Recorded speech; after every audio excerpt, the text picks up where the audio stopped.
YouTube? This is Bigeez Comics, and this is my Bigeez Comics 50 subscriber contest. Just want to say thanks for opening it up to us people over in the UK. I know a lot of YouTubers who have done contests recently haven't. I completely understand, sending stuff across the pond is really expensive, so I really appreciate you opening it up to us, even if I don't win. So basically, if you haven't seen it, go check out his video. I'll leave a link in the comment section. But basically, just gotta show your 10 favorite '90s comics. What makes the '90s for you? I've got this is Uncanny X-Men 283, and you can see there's Bishop on the front cover. Now, anyone who was born in the '90s would have grown up with Bishop. He was in the X-Men animated TV series. I love Bishop, man. He's just so cool, and I don't know. I wish they'd done something a little better with him in the last X-Men movie, but what can you do? But yeah, Bishop, he's definitely a '90s guy. Next up, this is a shiny Silver Surfer issue number 50. You can see this one's a second printing, but back when I was younger, when I first started collecting, I didn't really pay attention to second printings and stuff like that, So, but yeah, I'm still happy with it. It's still one of my favourite comics. I love the story, and I was really happy with that. This is one that Enrique showed off in his video. The glow in the dark Ghost Rider. I think over time the glow in the darkness wears out. I'm going to try show you what it looks like.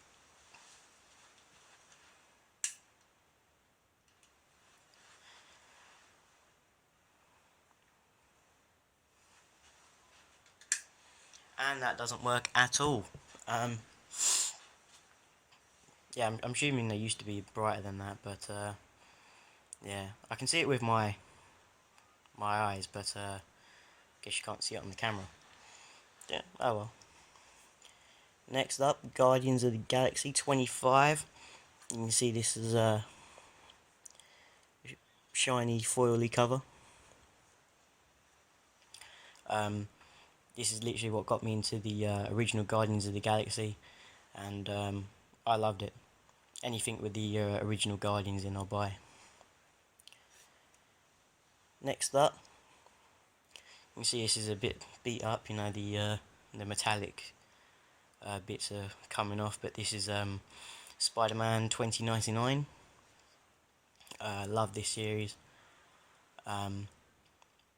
Peter David, amazing writer. Every thing he does is brilliant. And you can't have '90s without some Rob Liefeld. For me, Rob Liefeld is one of the great '90s artists, and his style hasn't really changed at all. And even when you see his new books, you still think it's a '90s book. Alright, next up, this is Captain America Volume 2, I believe, The Heroes Returns.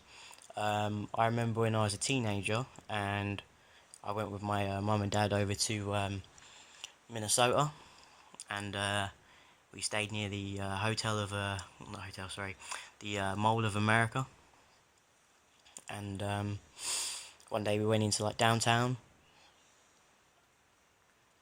and there was a big not supermarket, big mall down there, and I got some comics from there. Spider-Man 500. I don't know where that is. Loads of other ones. But this one I found was in I don't know, some furniture store, and the doors I could see outside. There was a comic book store. I remember the I can't remember what it's called, but like they had like a green, not green, sorry, orange sign outside. It had big, the store's name, and I was like, oh man, a comic book store, and I was like, Mum, I'm going over there. Yeah, and I was digging through the all the boxes, and I saw this Captain America, and I picked up a ton of these, and it was only recently that I just finished the run. I mean, I know this is a late 90s book, but this is one of the iconic 90s books for me, because um, it was one of the first runs that I really got into.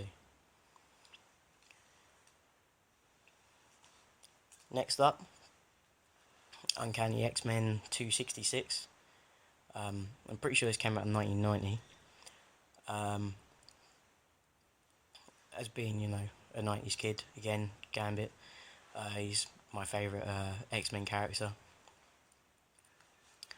Another, excuse me, got a bit of a cold.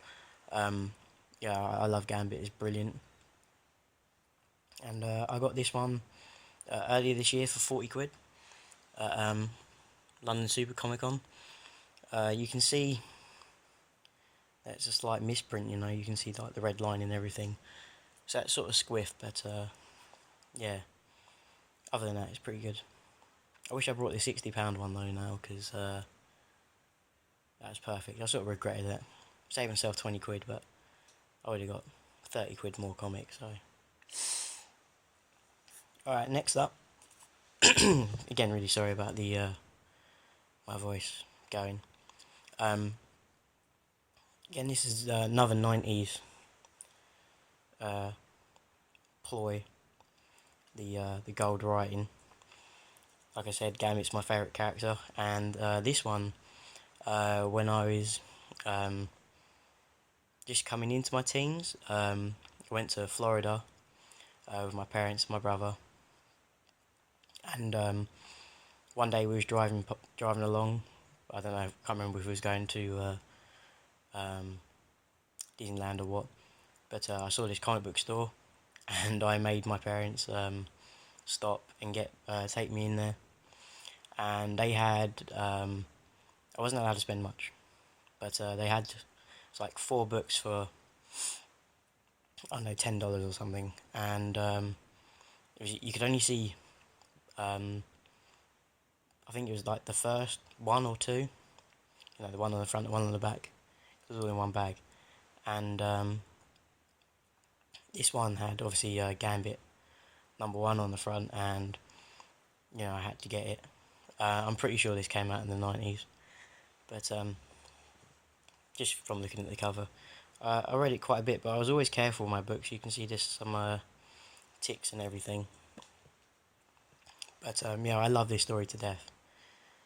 And another one that was in there, which rounds out my top 10, is Marvel's Presents comic. Again, Venom. All 90s kids love Venom and Wolverine. And on the back, there's like 4 like little short stories. But even though it wasn't a complete story, I still read the heck out of this book. I'm surprised it's in as good as condition as it is. But I just want to give out quite a few honourable mentions. Just for my own nostalgia. This is Captain America 403. Again, it's another ploy, look, guest star in Wolverine. They always throw characters in to other books to get people to buy. And Captain America actually turns into a werewolf in this one. And this was the other book that was in there. It's a Ghost Rider book, but so you think Venom's taken over. So Ghost Rider, Spider-Man, Venom, all in one book. I'm pretty sure it's like a marketing ploy, but whatever. I loved all 4 of those books. Yeah, it's a great bit of nostalgia for myself there. Other honourable mention, Cage issue 1. You can see like the matte background makes him really stand out. showing off the first issue collector's item. Yeah, not worth what it is now. What it was then, I should say. Daredevil 300 double-sized issue. I was always doing stuff like that. And the late 90s Marvel DC failure. Worst crossover book I ever read. But that's what they were doing, you know. Deathlock, issue number 5. Again, you know, throwing in other characters to help it sell.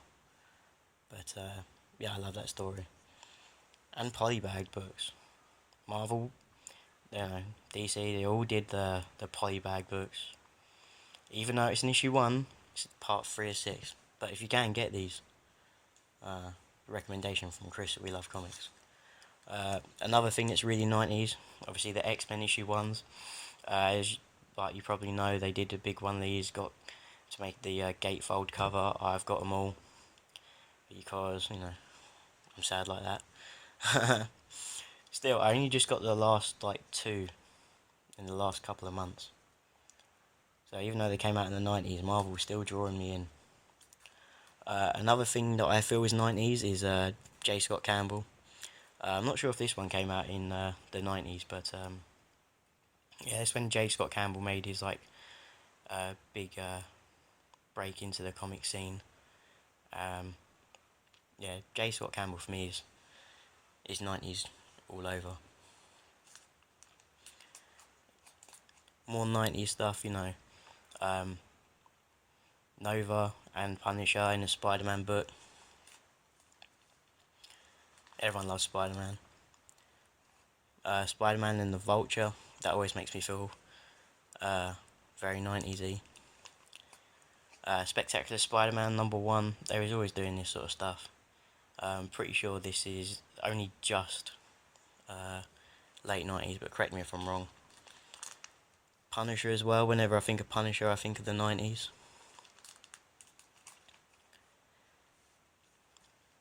See here, this one, when you open up the cover, this bit's actually cut out. So when you open it up, there's a hole there. But I thought it was pretty cool, no ploy. Again, X-Men, see, like back in the day when I didn't really care, well, I didn't really know much. Like, see, this one's got a sticker over the barcode. Nowadays, I'd never buy that. Here's another Heroes Reborn title. Iron Man #1, late 90s, which is when Marvel was in really big trouble. But I think this is when they started doing the variants, and lots of them. It's like a 1 in 4 variant. I have, because I said I have the whole Captain America run of that. I've bought both the variants, all the annuals and everything. Here's another one, War Machine. Not a lot of people know, but he didn't come about until the 90s. You know, he'd taken over the Iron Man books, and that happens quite a bit in the 90s. And Valiant. You can't go on the 90s without Valiant. And check out this shiny bad boy. And when people say that, you know, 90s fads are over and people don't fall for it anymore, all I want to say is DC 3D hollow cover variants. And they're another proof that we all love the 90s and 90s comics. Yeah, we all love the 90s, don't deny it. The 90s was great. There was a bit of a bust, but we all loved it. That's why everyone's got them. That's why everyone's got all these 90 books, you know. Mostly down to this. I mean, that X-Men 92, well, that X-Men cartoon, that was great. We all loved it. I'm pretty sure it got quite a lot of us into comics. Alright, that's my entry video.